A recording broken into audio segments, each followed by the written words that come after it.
अस्सलाम वालेकुम साथियों, यहाँ अली मदद हक मौजूद जीएसएन जी लतीफ़ अॼु हिकु दफ़ो ॿीहर तव्हांजी ख़िदमत में हाज़िर थी आहियां। उमेद करियां थी त सभु ख़ैर ख़ैरियत सां ऐं ठीकु हूंदा।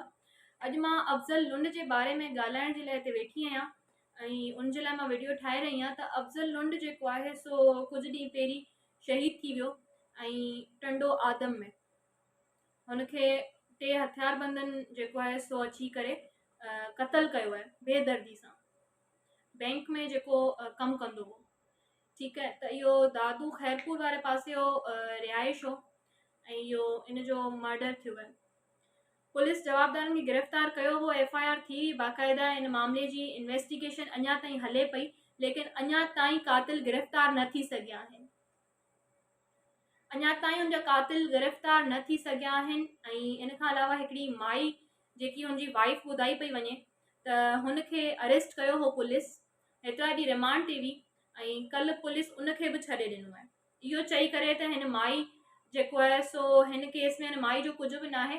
पुलिस वारनि जो इहो ॿुधाइणु आहे त टंडो आदम में उन माई खे रखियो वियो हो जेकी हुनजी वाइफ ॿुधाई पई वञे त हिकिड़ी फ्रॉड आहे, उहा लेडी हिकिड़ी फ्रॉड आहे जेके पुलिस अरेस्ट कयो हो। 3 ॾींहं रिमांड ते रखण खां पोइ 3 ॾींहं पंहिंजे पाण वटि पंहिंजी कस्टडी पुलिस कस्टडी में हुई। इन खां पोइ पुलिस हुनखे जेको आहे सो छॾे ॾिनो आहे।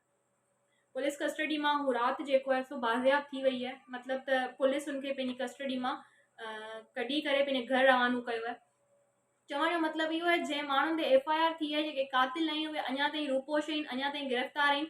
पुलिस जेको आहे सो सांगड़ एसएसपी सांगड़ खे असांजी गुज़ारिश आहे ऐं असीं मुतालबो करियूं था त जल्द खां जल्द इन मामले जो नोटिस वठे ऐं हिन जी शफ़ाफ़ इन्वेस्टिगेशन थिए, हिन जी प्रॉपर इन्वेस्टिगेशन थिए। जेकी एफआईआर थी आहे, हिन जा जेके कातिल आहिनि, जेके हिन में जवाबदार आहिनि, जेके मुजरिम आहिनि, उन्हनि खे गिरफ़्तार कयो वञे। ऐं इहो ई अॼु जेको हिकु ग़रीब माइटनि जे पुट सां अफ़ज़ल लुंड सां जेको अॼु थियो आहे, इहो हिकिड़ो ग़रीब माइटनि जो पुटु हो, ठीकु आहे न। अगरि इहो को एमपीए को एमएनए इन्हनि जो पुटु हुजे हा, के सरदार जो के भोतार जो जे पुटु हुजे हा त हेसि ताईं हींअर सॼी सिंध में हड़तालूं हुजनि हा, प्रोटेस्ट हुजनि हा ऐं वॾो हिकिड़ो कमु थी वञे हा, सॼी सिंध में हड़तालूं थी वञनि हा। पर हुन मासूम जो, हुन वीचारे मासूम जेको छोकिरो आहे हुनजो कसूर इहो हो त हिकिड़ो ग़रीब ख़ानदान खां तालुक़ रखंदड़ आहे हुनजो, ऐं ॿियो त शहीद थी वियो। माइटनि जो जेको वारिस हो उहो शहीद थी वियो। उन्हनि माइटनि त छा गुज़री, उन्हनि माइटनि पंहिंजा कीअं ॾींहं कढिया आहिनि, उहे काफ़िला कीअं कढिया आहिनि, उहो त उन्हनि माइटनि खां पुछी सघिजे थो त उहे माइट कीअं मतिलबु सर्वाइव कनि पिया हिकु नौजवान पुट जे विछोड़े ते, हुननि खे छा महसूसु पियो थिए। उन्हनि जा बयान आया आहिनि काफ़ी। इन खां अलावा पोइ बि माइटनि खे थ्रेट्स पिया मिलनि, उनजे वालदा खे, उनजे फादर खे बाक़ाइदा थ्रेट्स मिलनि पिया त तव्हां हिन केस तां हथु खणो, अदरवाइज़ जेको आहे सो असीं ॿिया जेके माण्हू आहिनि हिननि खे मारींदासीं। त अञा हिकिड़ो त कातिल गिरफ़्तार थिया न आहिनि। जेकी माई जेकी लेडी खे हिननि अरेस्ट कयो हो, इहो चई करे छॾे ॾिनो त बाबा हुनजो को ॾोह कोन्हे। हुनजी जेकी वाइफ आहे हू ऑलरेडी जेकी हुनखे फ़ोन कई हुई, लास्ट जेकी कॉल वई आहे अफ़ज़ल लुंड खे, इहो पुलिस चई करे छॾे ॾिनो आहे त ही मुलविस न आहे, हिन मामले में मुलविस न आहे, त तव्हां जवाबदारनि खे गिरफ़्तार करियो। अगरि एफआईआर थी आहे त हिन जी प्रॉपर इन्वेस्टिगेशन थियणु खपे। जेके एफआईआर में जवाबदार आहिनि उन्हनि खे गिरफ़्तार कयो वञे। उन्हनि खे गिरफ़्तार छो न पियो कयो वञे? आख़िर कानून छा आहे? सिंध में कानून जी त जहिड़ो का अहमियत हाणे रही न आहे। माज़रत सां अर्ज़ु कंदमि त सिंध में मुज़म्मतुनि सां त कमु हलनि नथा। हाणे त मज़ामतूं बि करे करे थकिजी पिया आहियूं, आवाज़ उथारे उथारे थकिजी पिया आहियूं, पर इहो असां ॿुधाइणु चाहियूं था त असीं चुप करे विहण वारनि मां न आहियूं। असां हिननि कातिलनि खे गिरफ़्तार ज़रूरु कराईंदासीं। हू हिकिड़ो ग़रीब जो पुटु हो जेको हुनजे लाइ अॼु केरु बि पोयां नथो बीह सघे। हुनजे माइटनि खे धमकियूं पियूं मिलनि त जेके भता आहिनि तव्हांजा माण्हू, इन्हनि खे असीं मारींदासीं। छाजे लाइ? अगरि ही को एमपीए को एमएनए को सरदार के भोतार जो पुटु हुजे हा त छा ईअं करियो हा तव्हीं? त छा सॼी सिंध जी आवाम ख़ामोश हुजे हा? 2 ॾींहं रोई, 4 ॾींहं रोई पिटे आख़िर चुप करे वेही रहिया सभु। छाजे लाइ? आख़िर छो? हू सिंध जो शहूर न हुयो? हू सिंध जो पुटु न हुयो? हुन सिंध जे लाइ क़ुर्बानियूं न ॾिनियूं? हुन छा कोन कयो? हुन पंहिंजो केतिरनि मज़लूमनि जे लाइ, घणनि मज़लूमनि जो आवाज़ बणिजियो आहे। अफ़ज़ल लुंड घणनि मज़लूमनि जो आवाज़ बणिजियो आहे। सॼी सिंध खां हुनखे एतिरो लॻाव हो, जेको हू बाक़ाइदा गज़ल ॻाईंदो हो, हू शाइरी कंदो हो, हू लिखंदो हो सिंध जे बारे में।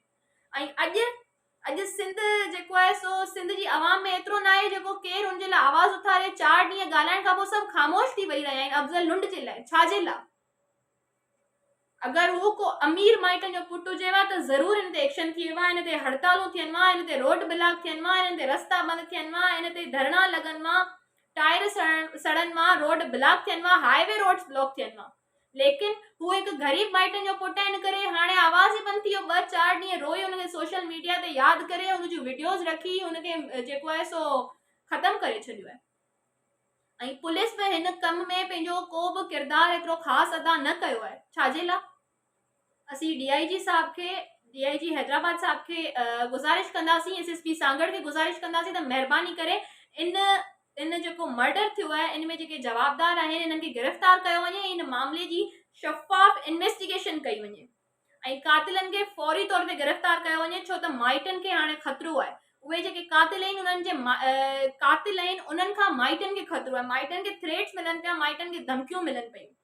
त असांजी गुज़ारिश आहे SSP खां मुतालबो आहे, SSP सांगड़ खां, त महिरबानी करे हिन मामले जी शफ़ाफ़ इन्वेस्टिगेशन कराई।